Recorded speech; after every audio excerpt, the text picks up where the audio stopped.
What's going on, everybody? How are you guys doing today? During the 6 Invitationals, there was a lot of information that was talked about by the devs in the panel, and there was just so much to cover that in this video, I'm just going to tell you guys all the changes that are coming to Year 4.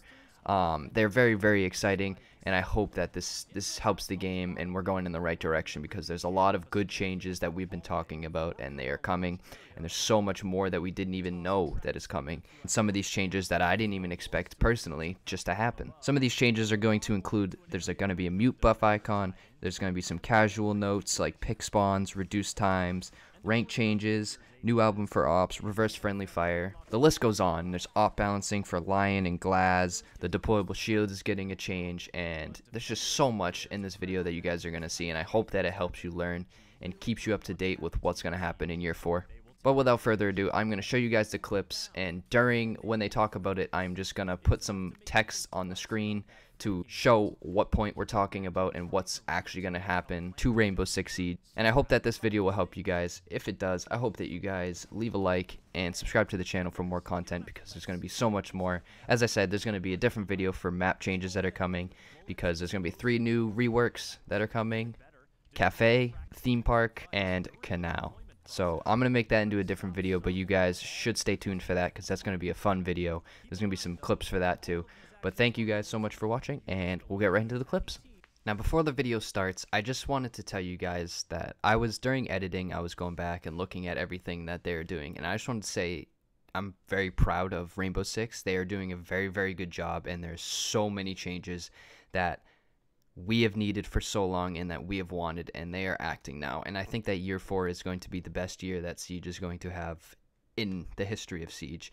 They are doing so much, adding so much, doing so much content, fixing bug fixes, and just events all the time. And it's just going to be a great year for Siege, and I hope that you guys are here to stay through it. And yeah, thank you very much, Rainbow Six. And thank you to all the devs, the coders, the creators, and everybody like that. And I thank you guys so much for fixing the game and listening to us, and that's the best thing that you can do for a game developer. Let's get right into the video. But we also have, obviously, our 3 classic seasons afterwards. So 3 seasons, each season follow the same sort of structure that we've had in the past, with 2 operators and a rework each time. Operators, as you can see in the roadmap, this time we're going to be meeting new characters from way more different nationalities, total 7 different nationalities, traveling from the US Secret Services in Season 2 and Denmark, with a pretty exciting female operator that's going to be there.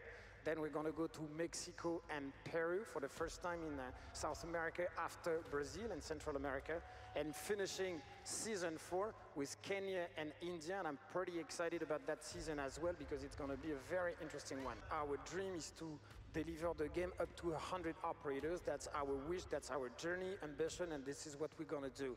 And indeed, we're now almost halfway through that dream, which means also tons of new content. Every new player or engaged player that is now in the game has a form of almost a wall to grind, if you will, with all of those operators. So we are introducing what we call the operator lifecycle, which is a way to make every of our post-launch operators much more accessible.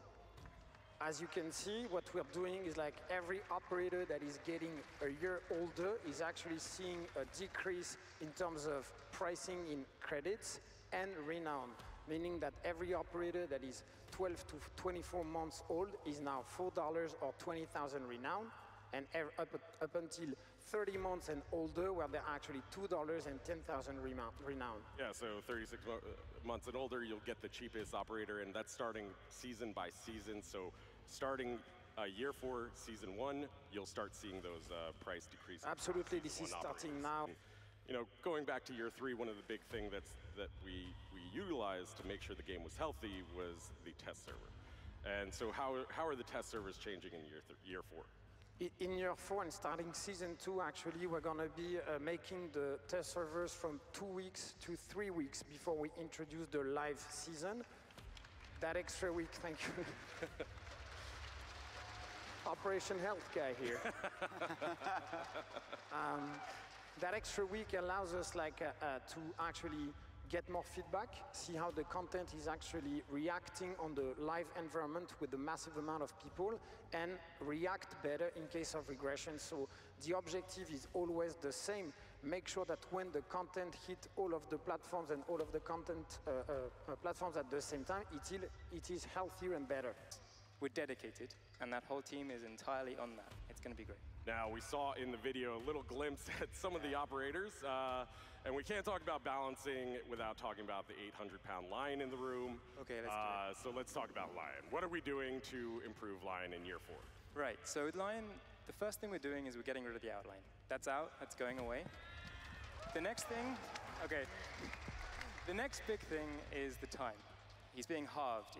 It was 7 seconds, 3 seconds of countdown, and then 4 seconds of effective time. Now it's going to be 1.5 to 2, and then 2 seconds of actually scanning. These 2 changes, we're confident, will take him to a place where he's still lion, but he's not an operator that's going to help you kill people. He's an operator who's going to assist in gaining intel, and that's pretty much it. He will tell you someone's above him. Yeah, he's moving into a role that's more that he was designed to be, that intel operator, and less that really frustrating kind of operator where you get killed and you feel frustrated by it. Yeah, it's going to be great. Yeah. Another little hint that we saw was at Glaz. What's happening with Glaz in year 4? So Glaz, another unintended behavior happened with him. He became a very, very strong pusher on site. He became a bit too good in close quarters. So what we've done is we've linked his IR scope to his movement. Now that means that you can, if you want to, go slower, push, push, push, and you can still gain that advantage of seeing through smoke and getting the yellow highlight. But it means that it's a lot more of a skill game. It's less of a everyone can do it pretty easily. The other thing that we did with this that is going to be very important is we pushed him to be much more of a sniper role. He capitalizes on your mistakes. He holds an angle, and you can see this in this video. He's there waiting for you to make a mistake, and when you make a mistake, he capitalizes on it. He gets you, and you don't know where from. So he's more of that classic sniper role instead of the entry fragger that exactly. No more entry fragging Glaz. No more entry fragging Glaz. I think our fans are going to really love that. So that's a really cool look at some of the design changes that are coming to Glaz and Lion coming in the first half of year 4. Now let's talk about a secondary gadget that doesn't usually get a lot of love. We haven't changed this since the launch of the season. The deployable shield. How is that changing in the future? So, iconic and underused is the way we'd describe this. So what we did with this one is we realized the problems with it, which is placement is frustrating, and you've got these tiny gaps between doors. You've got these tiny gaps that you can be seen through. And what we wanted to do is make it more comfortable to position and make it more like you can actually play the game. There's something happening behind the shield, but before you couldn't see it, you couldn't interact with it. And now you're going to have those small slits that you can... Here we're getting our first look at the new design. Yeah. There we go. So those small slits, they're bulletproof glass, they're mirrors, and basically that will allow Glaz to no longer do this. But also those windows will allow the person behind the shield to see what's happening in front of them and make a move, because before maybe you weren't sure what was there. Yeah, and just to be clear, you can't shoot through those slits. Yeah. No shooting. Yeah, so they're just there for visuals. Yeah. And gathering intel. This really becomes more of an intel gathering tool than anything. Yeah. It's an intel gathering tool, and it's also going to have an impact, right? You see one of these, and as an attacker, you think, ooh, maybe I don't rush that.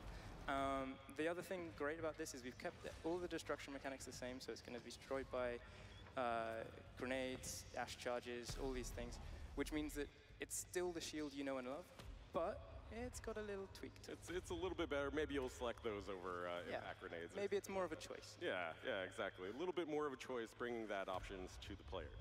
Yeah. Starting with that Dokkaebi change and the mute interaction. I'm excited for this one. So we kind of approached this together, which was quite fun. So now Mute will get a small buff icon. It's actually hidden by my in picture, but you will see a blue icon appear when you're in range of the Mute jammer, which will allow the defenders to better utilize that utility of Mute. And then on that as well, mute jammers will now hang up the phone call when you walk into them. So you can see here, it's gone. It's a cleanse. Yeah, so if we're talking about like video game terms, you have a debuff, and walking into a mute jammer cleanses you. Exactly. It's going to mean that Mute has much more potential for placing his jammers in not just reinforced walls or drone holes. It's more flexible. Yeah, another thing, we changed the timing of it as well. Yeah, so this one's great.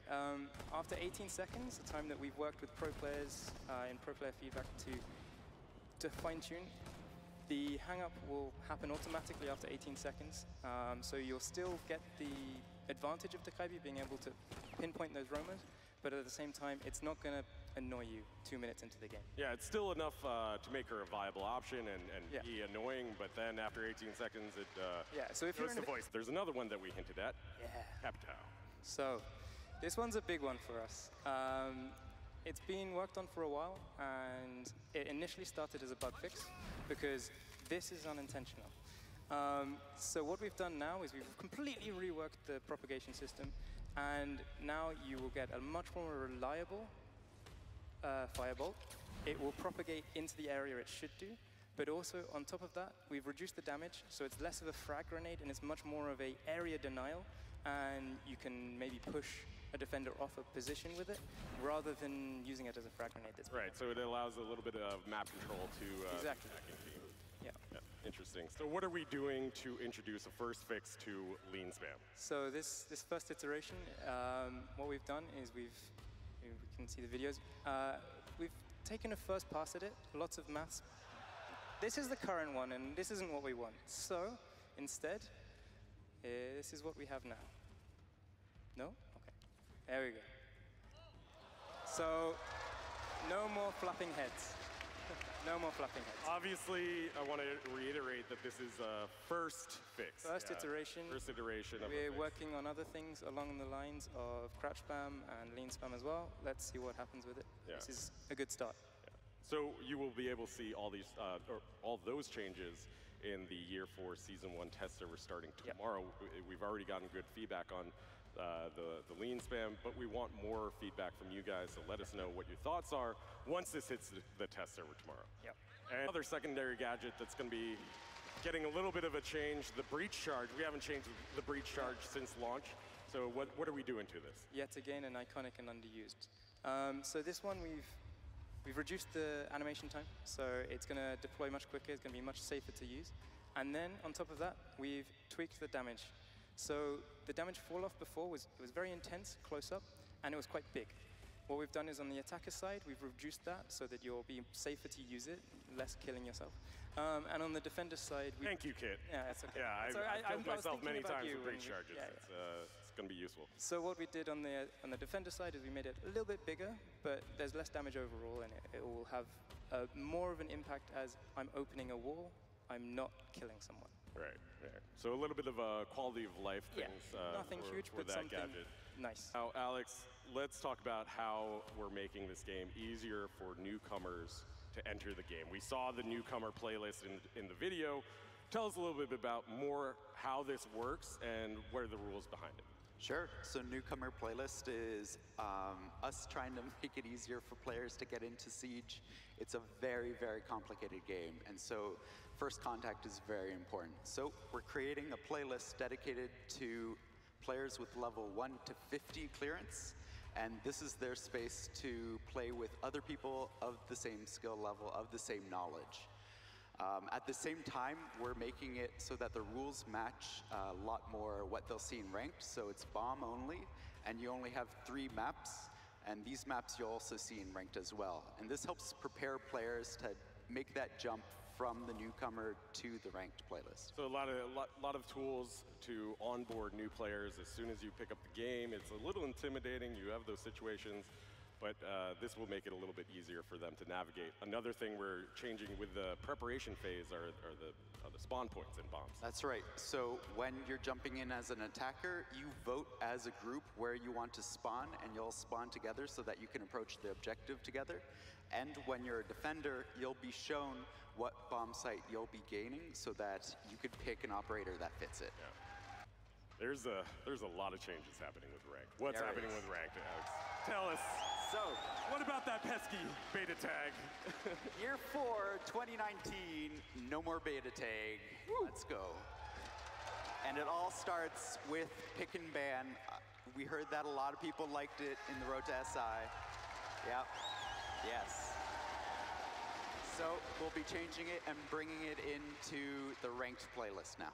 Yeah, obviously such a requested feature in ranked. We see it all weekend long at the Six Invitational and in the Pro League, and now we're finally bringing it to ranked. And more information will be presented when it comes out officially, but this is pretty exciting. It is. Yeah, absolutely. And also introduced in ranked, we have the new ranked hub. Yes. Tell us about what that is and what players can expect from that. So this is actually your home for ranked now. We're providing a space where you can get more information. You'll know what rewards you'll actually win at the start of the season.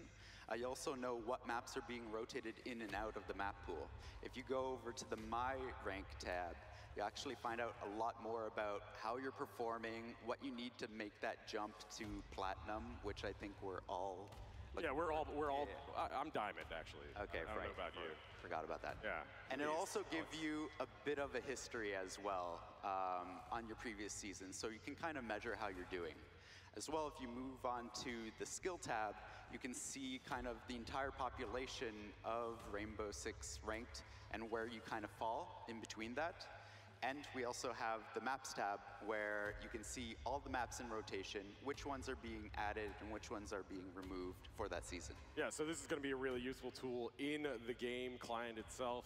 All this information was only ever posted on social media or on the website, so now you can load up your game and see exactly all the information that you need to know. That's right. It's our big jump, making sure that it's a little bit more transparent what's happening with Ranked. Yeah, now also earlier we mentioned that we're going to be crossing the 50 operator threshold in year 4, which is really exciting, Alex. But what does that mean to the menu system for the operators? It means we're running out of room in our operator album.